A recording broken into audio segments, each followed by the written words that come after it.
Okay, good morning and welcome back to our Python programming class. This is our ninth class. Yes.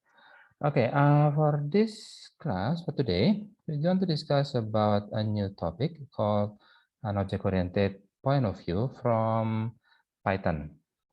So basically, this is only to discuss about the concept of object-oriented because you're going to discuss a lot further about object-oriented in the object-oriented programming using Java, I believe in the next semester.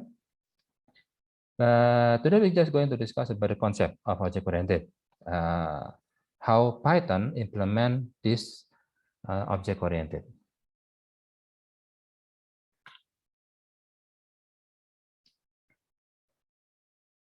Okay. Now, there are several topics we're going to discuss about the object-oriented concept. First is what is the difference between procedural approach compared to object-oriented approach. Usually, last semester, I believe, we already take the programming an algorithm using the C language. When we are creating a program using C language, we are using the procedural approach. So we're going to move that concept, how to implement a program using object-oriented approach. And then we also discussed, we're going to discuss also about the encapsulation, what is encapsulation and what is the benefit of using encapsulation. And then we're going to discuss about class and object. What is class, what is object, and what is the relation between two. And then the last one is inheritance. Okay. Now, procedural and object-oriented approach. In procedural approach, when we are going to use procedural approach, that means we only concern about the goal of the program. For example, I want to calculate the average of these values. So I have several values, and I'm going to calculate what is the average of these values. That means the goal is definite, which is calculate the average score. So after I declare or after I identify the goal of this program, what I want to do, then I need to design what steps should I do to reach that goal.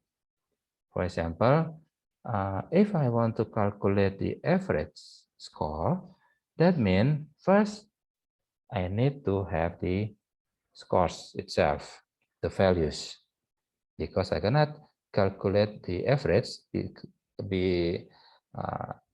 I cannot calculate the average if there is no values, if there is no score. Okay, so first I need the scores, and then I need the total value. For example, I have 5, 6, and 7. I have three values, 5, 6, and 7. So I need the total of the values. So I need to sum 5 plus 6 plus 7. So 5 plus 6 is 11, and 11 plus 7 is 18. Okay. And then after that, I need how many values do I have? I have 3, which is 5, 6, and 7. Okay. And after that, to calculate the average value, I'm going to divide the total number with the number of value. So I'm going to divide 18 divided by 3, which comes to 6. So that means the average value is 6. That's what should I do? That's should I do to reach that goal? Okay, that's procedural approach. First, I need to identify the goal of the program, and then to reach that goal, what should I do? Okay, first I need to have the scores, and then I need to add all of the values, and then I need to count how many values to have, and then the last one is to divide the total number of values divided by the number of values. Then I'm going to get the average. But in object-oriented approach, we're not going to discuss the goal first, but we're going to discuss what is the object of discussion. That's the first thing that we should do before doing the identify the goal of the program. First, what's the object? For example, I'm going to calculate the average of the scores. Wait, that's the goal. Before we move to the goal, first we need to identify what is this score belongs to. For example, oh, that's the score of students. Okay, so I have student, and that student has score. Okay, so the object of discussion is students. Student is the object, and student has an attribute of score. Okay, so that's what we're going to do first if we are going to use the object-oriented approach. First, what is the object? Student. And then, what is the attribute of that object? Oh, score. Okay, so I have student, and that student has an attribute of score. What else besides score? Okay, and they're going to have like student ID, and then they're going to have a student's name, and maybe they're going to have like date of birth, etc. So that's the object, and that object has several attributes, and one of them is the score. And after we discuss about what is the object of discussion, then we're going to discuss about what can we do with this object. Oh, I'm going to calculate the average score. Okay, so that's mean procedural approach. But in object-oriented approach, we're going to discuss about what is the object of discussion. Okay, so in object-oriented approach, we discuss about the object, and after we design the object, then we can use the procedural approach. What can we do with this object? That's the goal. Okay, so in procedural approach, we focus more on the work, how to make the job done. That's when we're going to use the procedural approach. Focus on the work, how to make the job done. So we need to identify the goal, and then how to make the job done. What should be done to reach that goal? That's we are going to focus on the procedural approach. But in object-oriented approach, before we discuss about the goal of this program, first we need to, what is the object? What is the data? For example, this is score. Okay, whose scores belongs to students. Okay, so students is the object.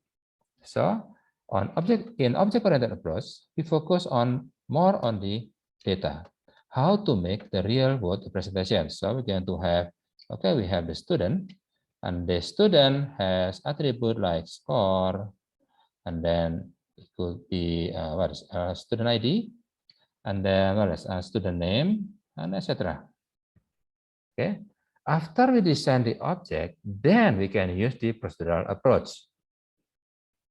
What can we do? What can be done with this object?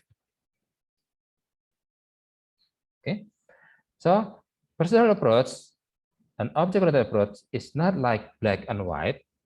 It's just like it's more like how we approach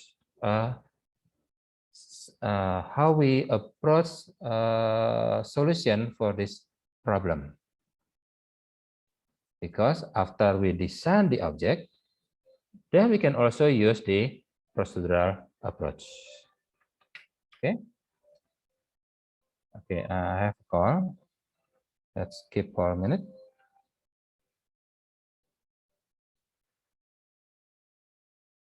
Okay, sorry for the interruption.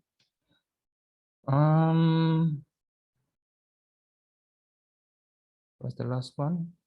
Okay, so before we discuss about the object-oriented approach and procedural approach, first we need to well,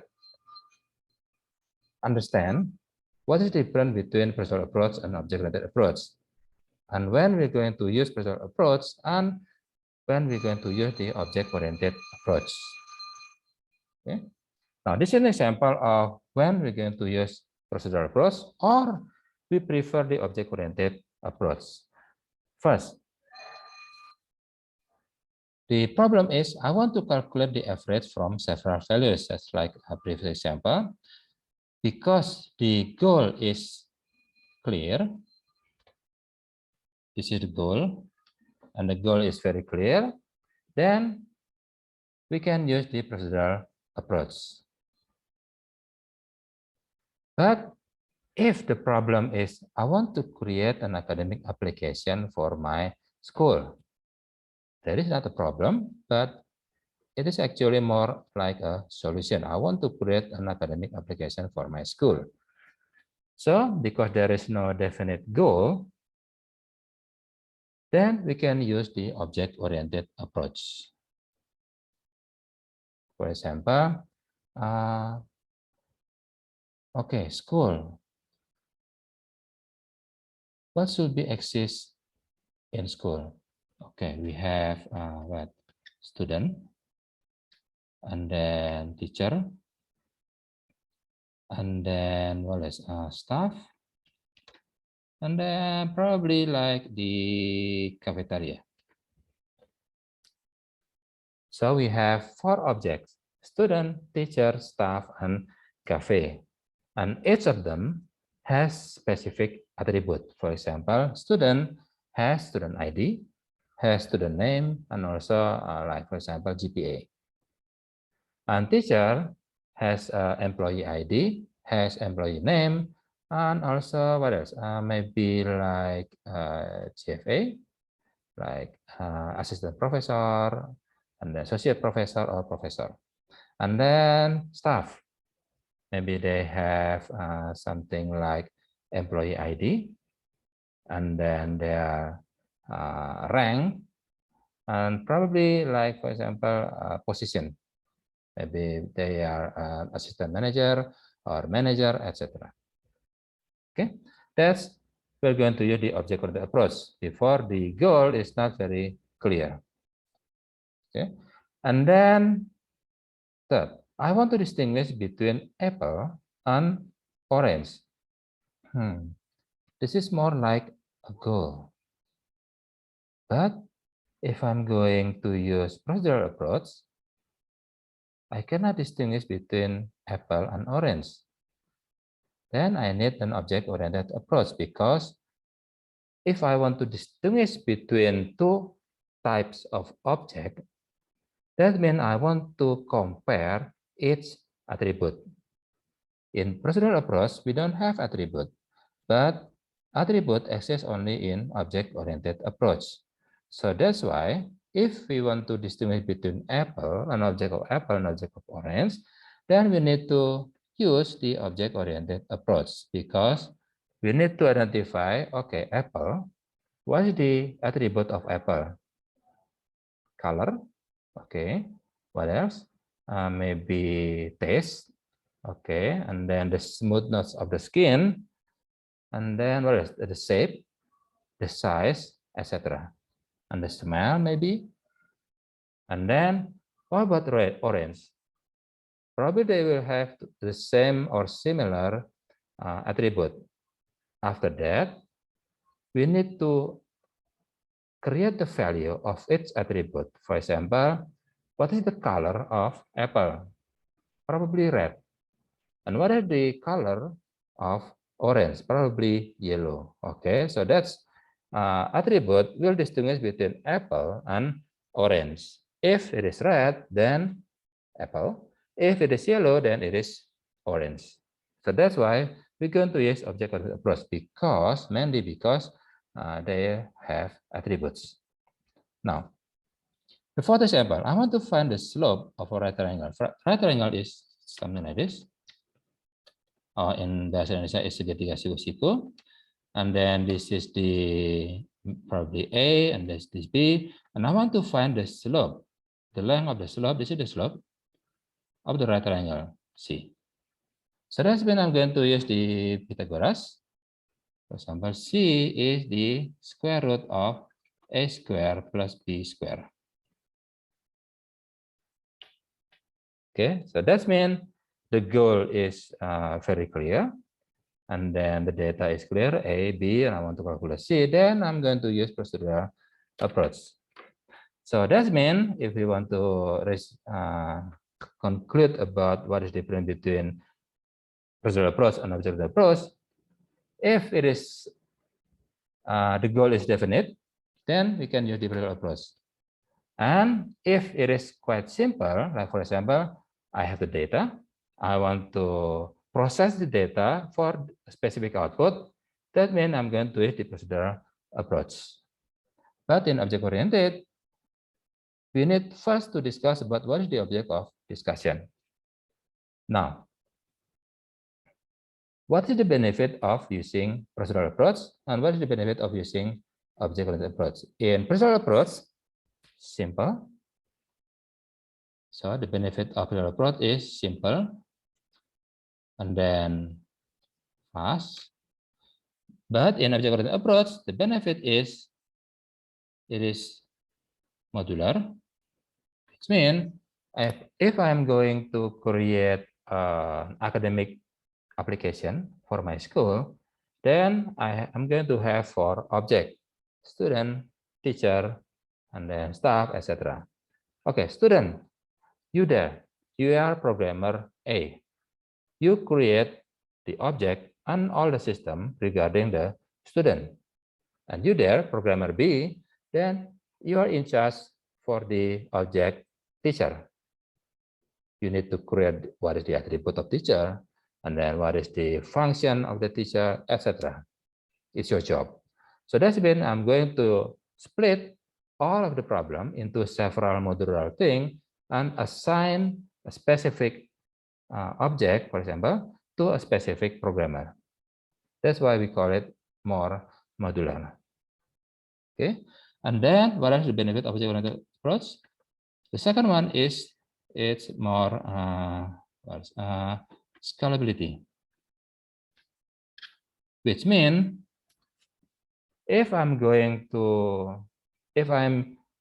there is an application in object-oriented approach, and then the previous programmer left the program, and then this company who use this application want to hire me as a new programmer, and then they were going to ask, please enhance this application so the student can have a new attribute. Okay, so I'm just to try to find out where is the object of student. I don't need to read all of the program. I just trying to find out where is the object of student. Okay, this is the object of this student, and then I just need to add a new attribute. So that means it's more scalable, easier to upgrade. Okay, that's the difference between procedural and object-oriented approach. Now, the second one is encapsulation.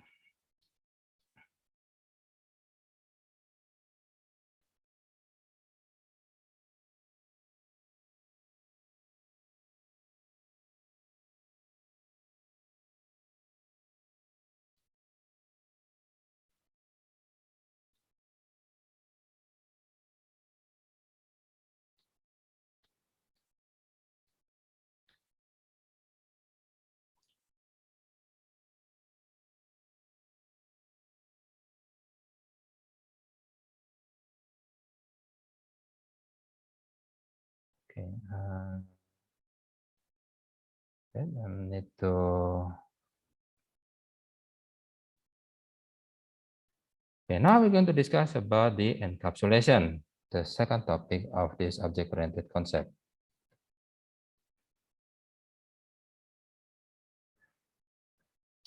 In procedural programming, we have data, and also we have function they're going to manipulate the data.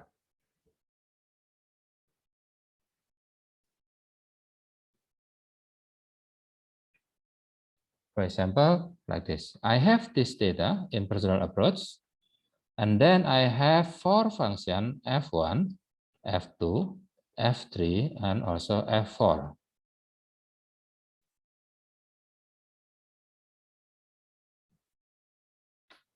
Now, as we can see from the arrow, F1 can read the data.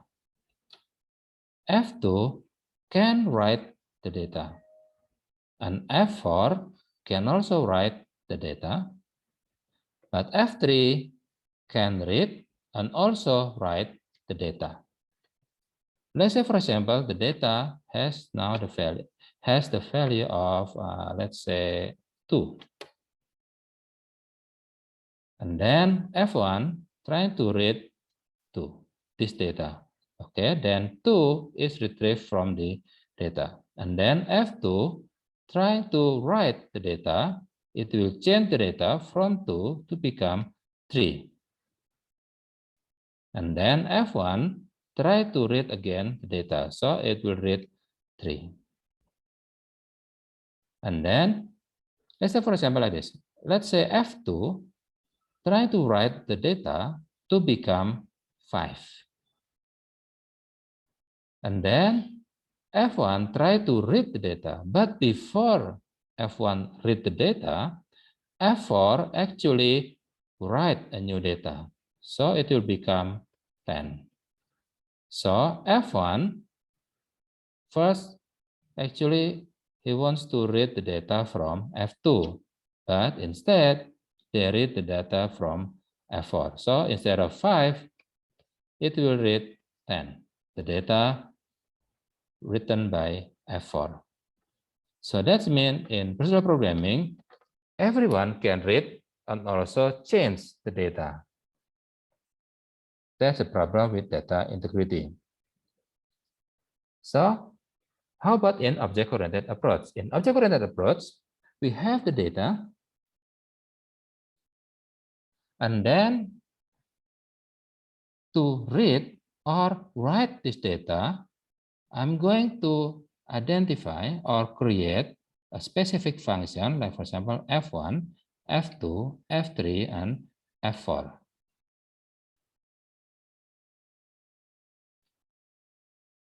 Now, this other function, like for example, main function, will not be able to read directly or write directly to data. No, this is forbidden. If other function want to access the data, it needs to access through a function. For example, I want to read the data.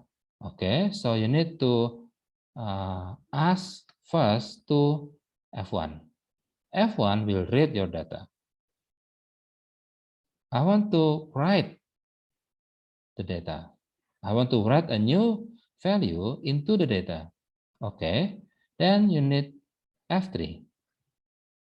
You're going to access F3 and send the new data, a new value, to be stored in data. So that means in object-oriented, we cannot access directly to data. It needs to go through the specific function. For example, F1 is the function to read the data. F3 is the function for specific only to write the data, for example, like that. And then this one is what we call object.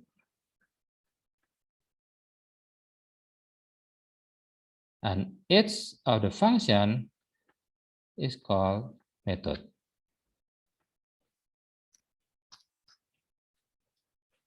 Okay.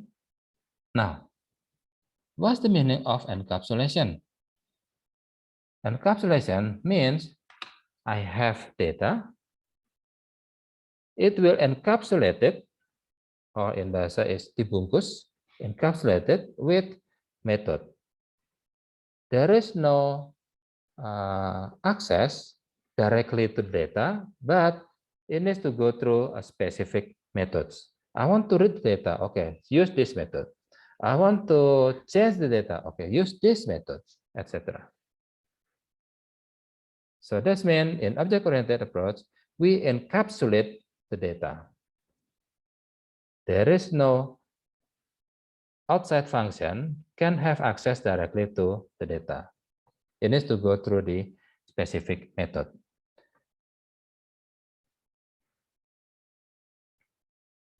So what is the benefit drawbacks of each of these approach? In procedural approach, it's going to be fast. And then, but the drawback is data integrity. Everyone can change the data. And we cannot trace which one changed the data. But in object-oriented approach, the benefit is we can strict access to the data. Okay. Now, example of this. So in conclusion, in procedural programming approach, all function can have access to the data or variable in this case. So everyone, everything can change the value without telling other function. So that means data integrity is at risk. But in object-oriented programming approach, the data is encapsulated with specific function called method. For example, there is a method to read the data. Another one to update is value. So we can provide CRUD privilege to its method. CRUD is C stands for create, R stands for read, U stands for update, and D stands for delete. CRUD, create, read, update, and delete. So this is the data. Okay, if you want to read the data, please use method 1. If you want to update the data, please use M2, method number 2. If you want to delete the data, then use method number 3. If you want to create a new data, then you can use the M4. Okay. Now, the third topic of discussion is class and object.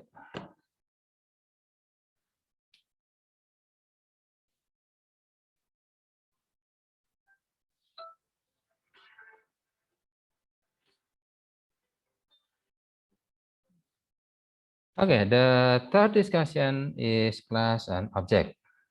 This is a very interesting topic because first, let's try to use this analogy. We can use traditional classification from the animal kingdom. We have kingdom is animal. And then the subphylum is vertebra. We understand that they also have the vertebra. But in this case, we're going to use only the vertebra. Okay. And then this vertebra, it will be divided by to become 5 classes. First is species, aves, reptilia, amphibia, and also mammalia. And then aves is divided into several subclasses, but in the example, we're going to discuss only 2 subclasses, which is the Paleonatea and Galeoncerae.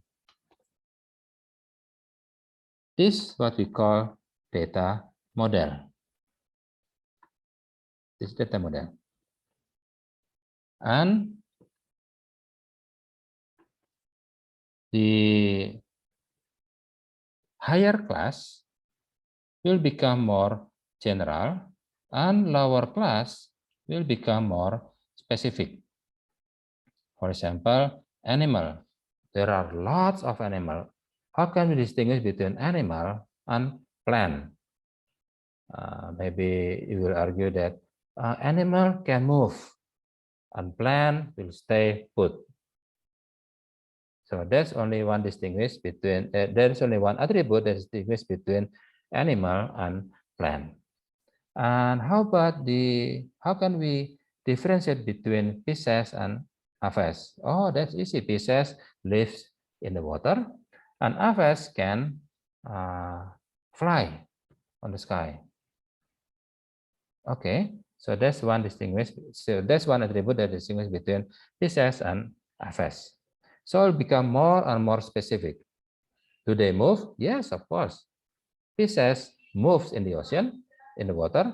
Aves move probably on the land and also in the sky. At least they move because they comes from superclass animal, because all animal can move. Okay. So upper class become more general, lower class become more specific, but at least they are only data model. How can we distinguish between this class to this class? We need to compare the attribute. What is the difference between Pisces and Aves? Okay, Pisces lives in the sea. Aves lives on the land probably, or maybe they are probably in the sky.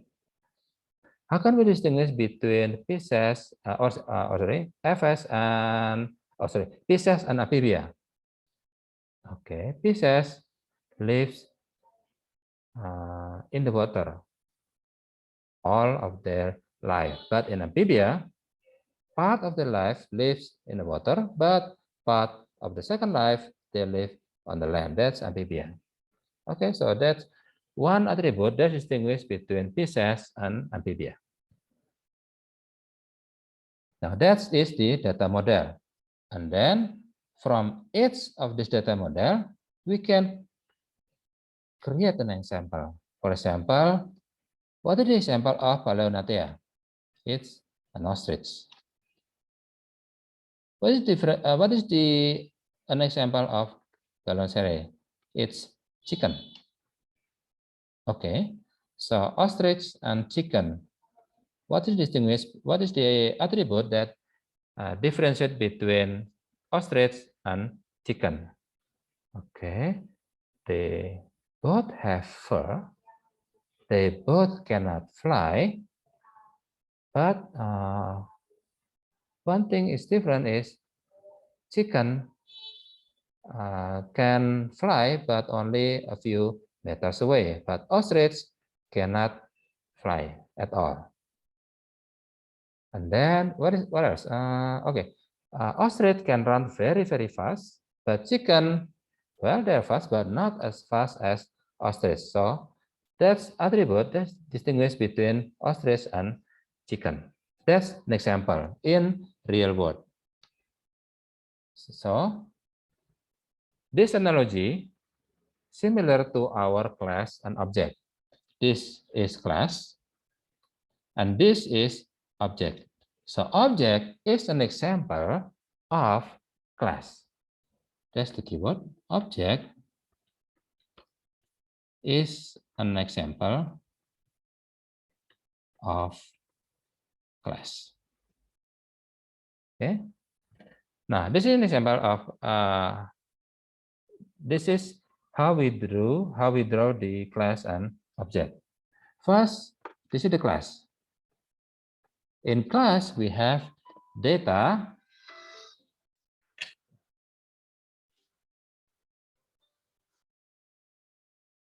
Now, we have class. In this class, we have data. And also we have 4 methods, F1, F2, F3, and also F4. Okay, now, because this is the class, the data model, this is data model. Okay, let's move to this. Okay, this is the data model. If we want to create an example of this class, that means we're going to create object in the real world. So this is the object.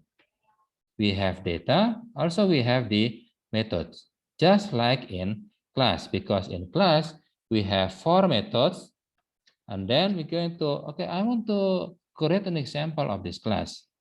So that means I'm going to instantiate these 4 methods, F1, F2, F3, and also F4. And then we can use object for our program.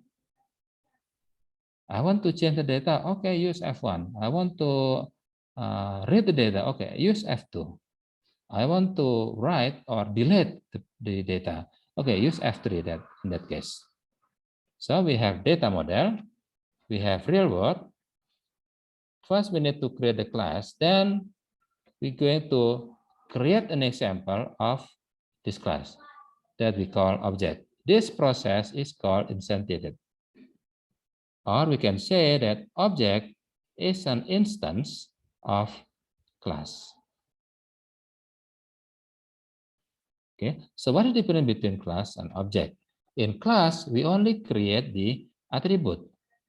For example, in here, okay, this is a class, for example, student.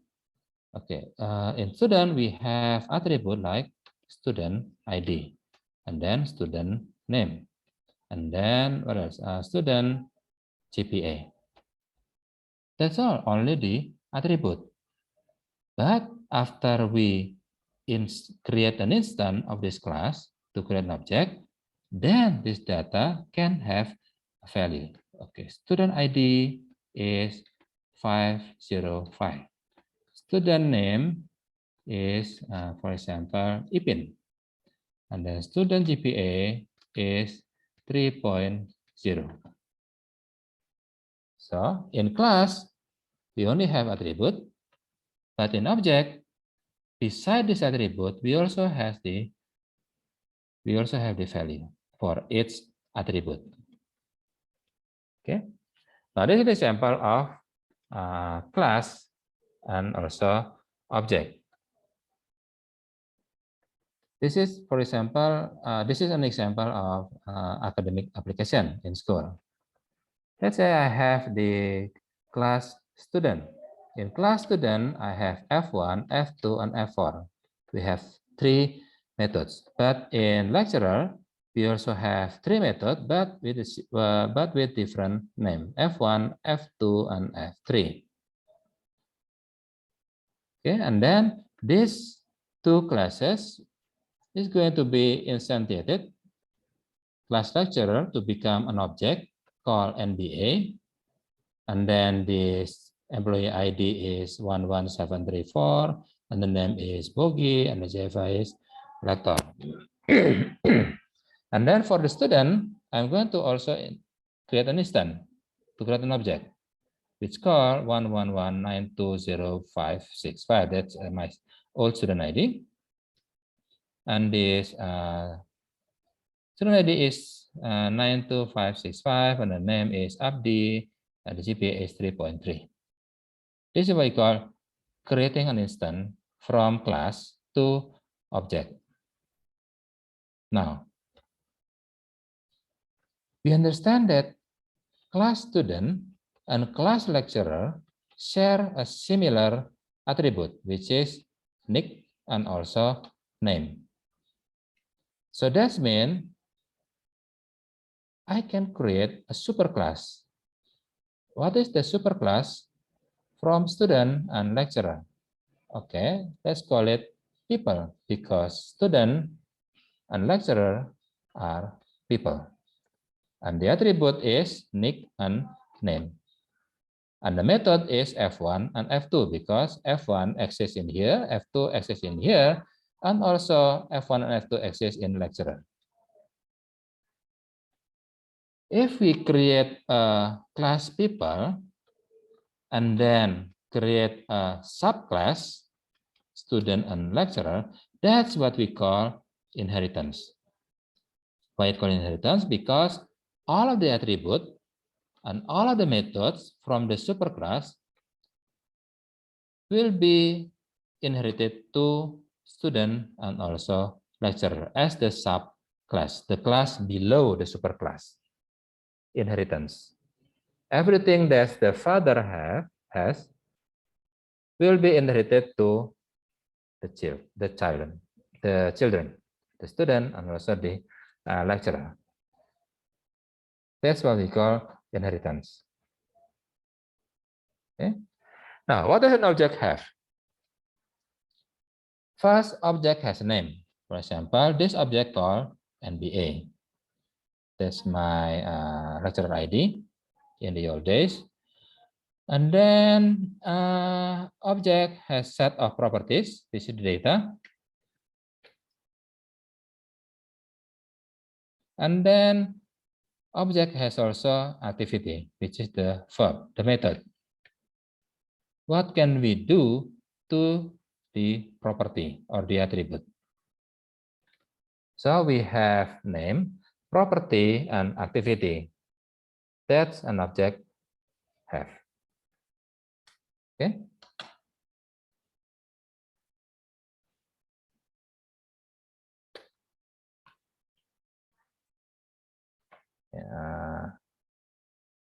Now this is lab activity. Let's try to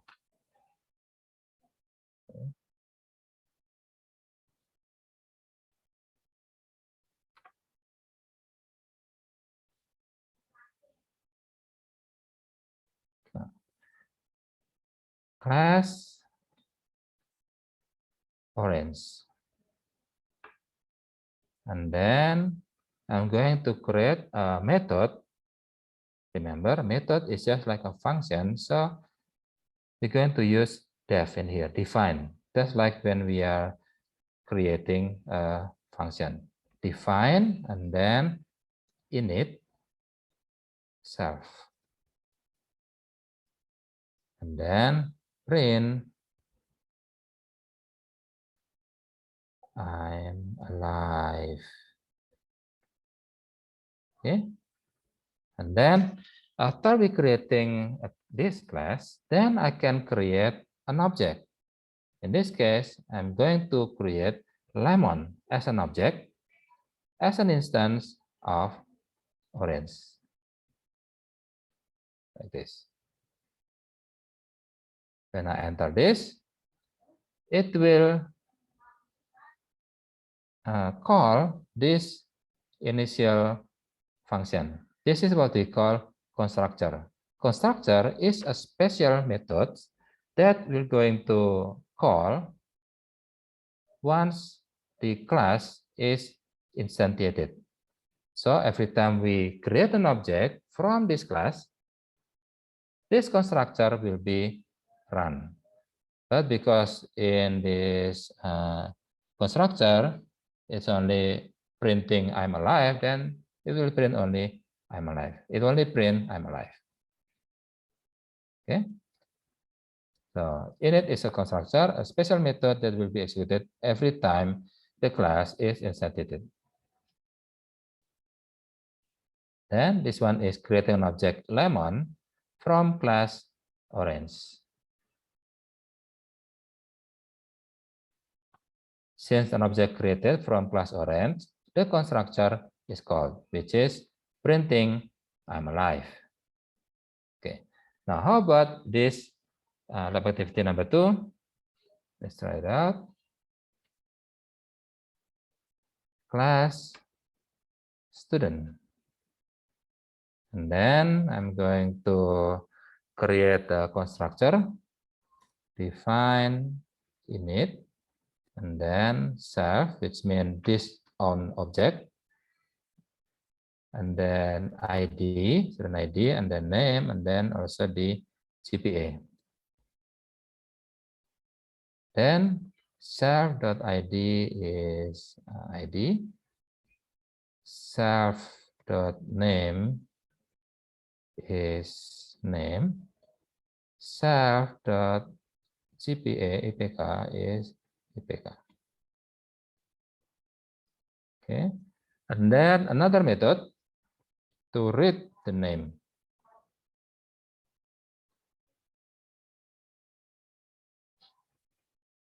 Print self.name, and then I'm going to create a third method, which is to change the name, set name, self, and then new name.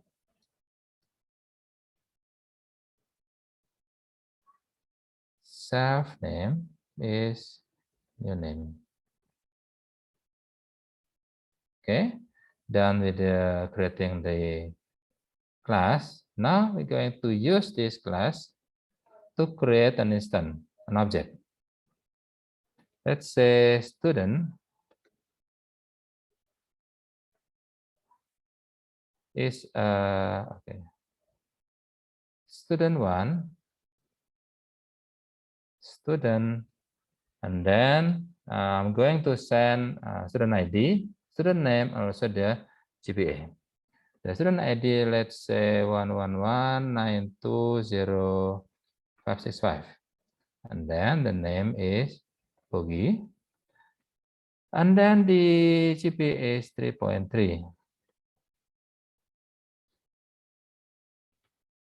Okay, now actually it's already create a new object called student1, and then that student1 has student ID of this, has the name of this, and has the GPA of this.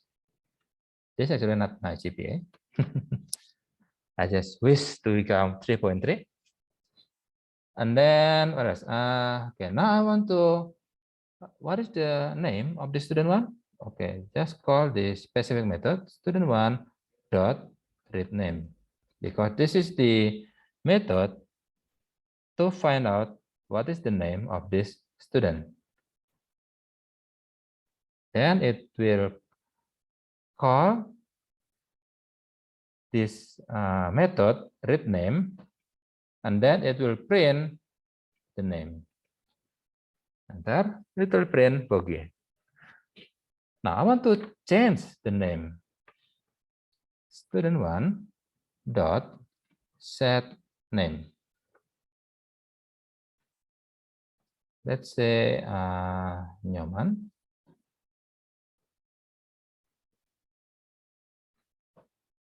Now has the channel already. Student1 dot read name. Oh yeah, it's already become Nyoman, because this new name will be sent to this method set name, and then it will change the self name. I can also create a new object. Let's say student2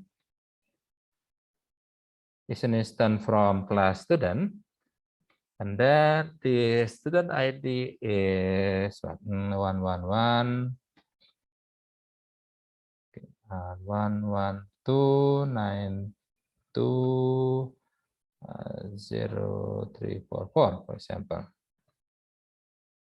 And then yes, and then the GPA, let's say 3.5. Wow. Now student2 read name. Yes. How about student1? Still the same, Nyoman. Okay. Now this is what we call a class, and how to use this class to create an object. And in this case, student1 and student2 are the object. Okay. And this is lab activity number 3, calling method from other method. For example, like this. In the set name method, I'm also going to not just replace the name with the new name, but also let's print out the name. I can easily use print self name, but instead I'm going to call the other method, which is read name. So that's why every time I change the name, set name, now it will print out the new name. Not just like previous example, when I change the name, it will give nothing as a feedback. But in this case, it will print out the new name. Okay. Now, the last one is about inheritance. Remember, inheritance is every time we create a superclass, and then we're going to create a children or a subclass from this parent, then everything that the parent has will also reflected or will also be created, on the children. This is an example, just like previous example. This is what we call inheritance. We have a superclass called people. On top we have a subclass called student and also lecturer. Everything that the superclass or the father has, the parent has, F1, F2, will also be created on the children, F1 and F2. And everything that's the everything as the property of this parent, which is Nick and Nama, will also be created on the children, Nick and also Nama. But remember, this is data model. They have no value. After we create an object from that class, then we can store a value to the variable, to the data. Okay, this is the example. First is to create class people. In this class people, we have ID and also name. Now, self ID will be stored using ID. Name will be stored using name. And then I'm going to create a new class, student, as a children of the superclass people. So, because I'm creating a subclass student from people, then student will already have the ID and also name. So I just need to define the GPA. And then without declaring the ID and name, I can directly use please print its name. And please change the name using this method. Okay, so that's why whenever I'm creating the student one, I only need to enter one parameter, which is the GPA. And then, but after I create the student one, yes, there is a value for the IPK, for the GPA, but there is no name, but there is no student ID. So that's why I need to set its name to, for example, Nyoman. And then I need to also set the student ID. But we don't have the example in this, but you can create by yourself. That's what we call inheritance. Okay, just an additional note, object-oriented programming offers so much more, but they are beyond the scope of this course. We're going to discuss much more about object-oriented programming in the object-oriented programming class. I believe in the next semester using Java. But if you want to learn more about the object-oriented programming, then you can try to learn about what is the difference between protected, public, and private. Because in our previous example, there is no CRUD there. Everyone can have the same privilege to access a specific method. But using the access mode, we can distinguish between, okay, you can access this, but you cannot access that. And then you can also learn by yourself about polymorphism. And then you can identify what is the available methods and also the properties. Now let's take for example like this. In our previous exercise, let's say I have a string. I am Optimus Prime calling all Autobots. Now, that means I already create an object call string str. And then this object has a specific method. For example, capitalize, casefold, center, count, encode, etc. This is what we call method. So this is the method, and this is the object.